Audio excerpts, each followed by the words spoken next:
Kita sudah bahas masalah akuisisi. Sekarang kita coba bahas masalah merger, leverage buyout, dan investasi.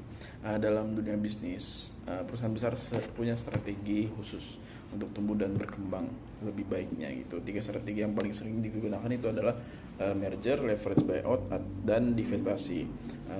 Mari kita coba cek kita bahas satu-satu ya. Mergernya adalah penggabungan dua perusahaan, dua entitas perusahaan yang bergabung untuk menjadi lebih besar. Umumnya ini untuk memperkuat pasar, menggabungkan keunggulan, dan memangkas biaya operasional yang seharusnya bisa dioptimalkan gitu.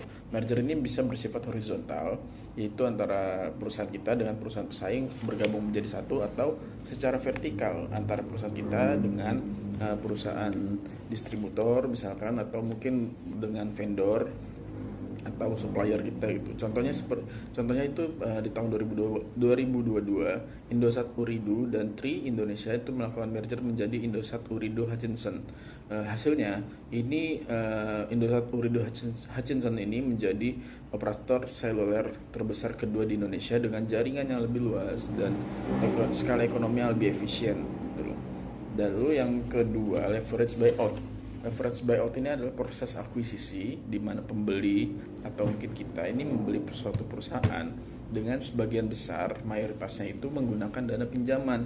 Dana pinjaman ini berupa bisa dari bank, bisa dari lembaga keuangan lainnya, atau dari private equity.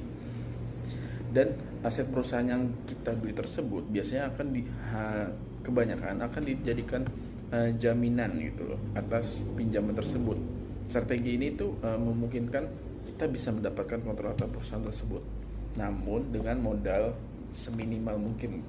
LBO ini biasanya dilakukan oleh private equity, tapi juga bisa dilakukan korporasi besar dengan dana yang besar gitu loh. Contohnya itu di tahun 2018 seperti Semen Indonesia, BUMN kita mengakuisisi 80,6% saham Holcim Indonesia. Ini salah satu pesaing mereka loh. Total transaksinya itu senilai 17,5 miliar US dollar. 1,7 miliar US dollar, dan dibiayai dengan kombinasi pinjaman bank dan kas internal mereka.